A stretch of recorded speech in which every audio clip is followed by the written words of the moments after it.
फैसल वाडा जैसे test tube senators और अब्दुस्तार ईदी के झूले से मिलने वाले फॉर्म 47 के अरकाइन असम्बली की जानब से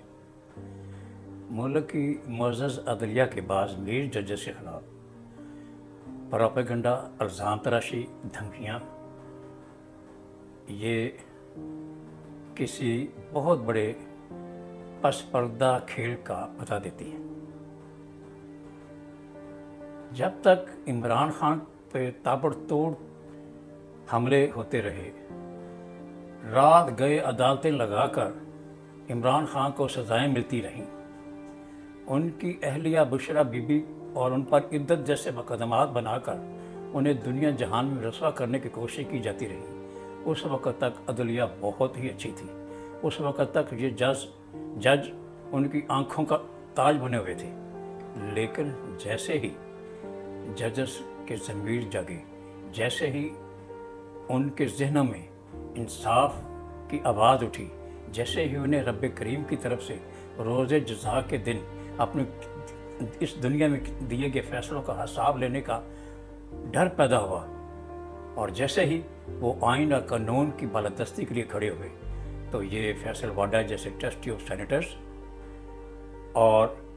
अब्दुस्तार ईदी के झूले से मिलने वाले फॉर्म 47 के कुछ अरकाइन असम्बली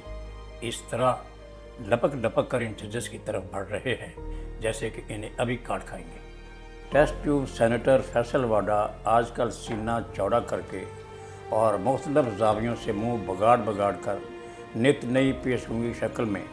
अपने कद से बड़े चढ़ाए हुए भूख से उठने वाली आवाज़ों और उससे पढ़ाए गए आइंदा के फैसलों को टीवी स्क्रीनों पर उछल कर सुना रहा है।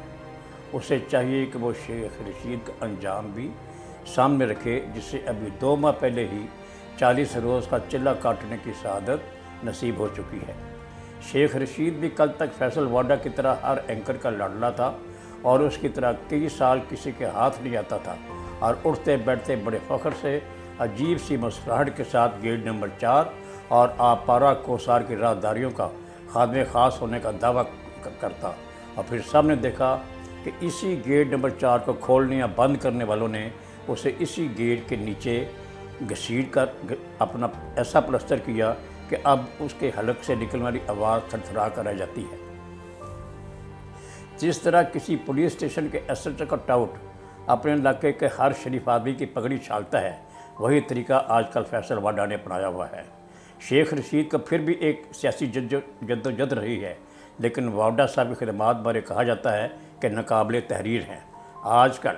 इन्हें मुल्क की उस जुडिशरी को जो जुल्म सत्तर और आइन की धज्जियाँ उड़ाने वाली के राह में सीना ताने खड़ी है, इन पर भौंकने के लिए छोड़ रखा है।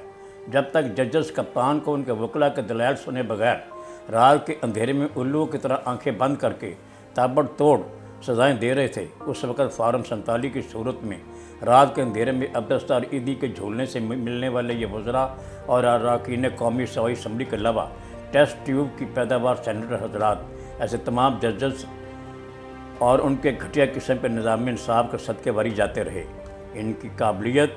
और ईमानदारी के मरासियों की तरह सेहरे गाते रहे, लेकिन जैसे ही इन जजों का ज़मीर जगा, जैसे ही किसी को रोज़े क़यामत और अल्लाह की अदालत का डर सताने लगा और जब कमज़ोर उठ खड़े हुए, जब इंसाफ की पाकीज़गी ने अपने बदन पर लगने वाले गंदे या बदबूदार दामन को झुंझाना शुरू कर दिया, जैसे ही होर बेदार हुए, तो ईदी के झूले से मिलने वाले फॉर्म 47 का अरकाइन असम्बली और टेस्ट ट्यूब सेनेटर्स की फ़ौज उन जजेस पर एक साथ इस तरह हमला हो गई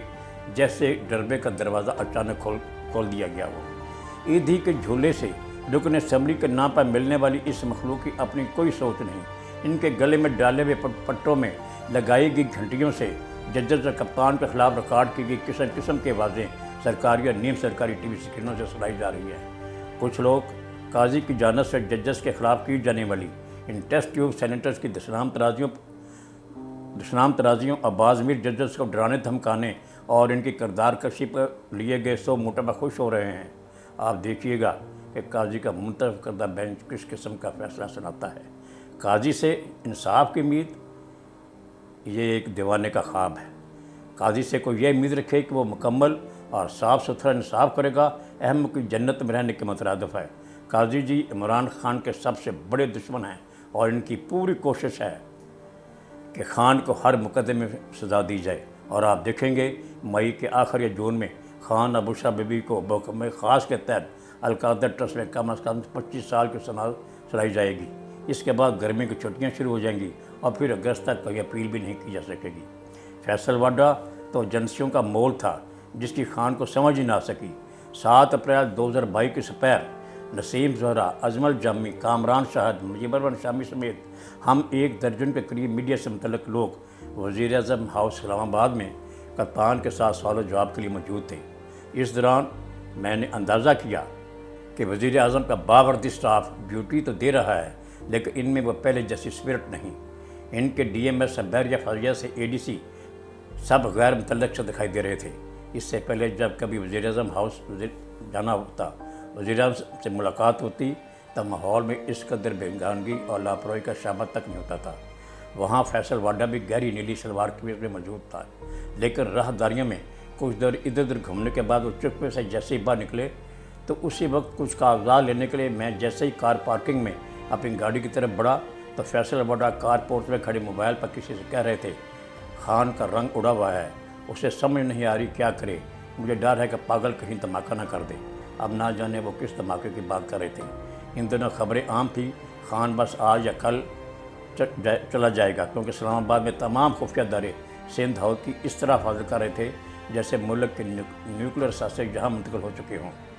سندھ ہاؤس میں آنے جانے والے جانتے ہیں کہ وہاں بندروں کا دن رات بسیرا رہتا ہے، بلکہ کئی دفعہ سندھ ہاؤس کی مین انٹرنس میں بھی داخل جاتے تھے، لیکن ان دنوں نہ جانے کون سے کیمیکل اور ہتھیار استعمال کیے گئے کہ سندھ ہاؤس کے ارد گرد ایجنسیوں کی ایک فوج بندر مار مہم سر انجام دینے میں دن رات ایک کر رہی تھی کہ کہیں ان کے شکار کیے گئے بیپاریوں کے ہاتھوں میں پکڑے ہوئے کاروباری تھیلے یہ بندر اچانک چکر نہ لے جائیں۔ ایک بات لکھ لیجئے، کپتان کا جیل سے زندہ باہر آنا کسی موج سے کم نہیں ہوگا۔ اگر خان کو زندہ دیکھنے کی خواہش ہے تو پھر خالی نعرے نہیں بلکہ پشتون ماؤں کو ایسے بیٹے جنم دینے ہوں گے جنہیں بچپن سے ہی اپنے خان کے قاتل سے بدلہ لینے کے لیے تیار کیا جاتا ہے۔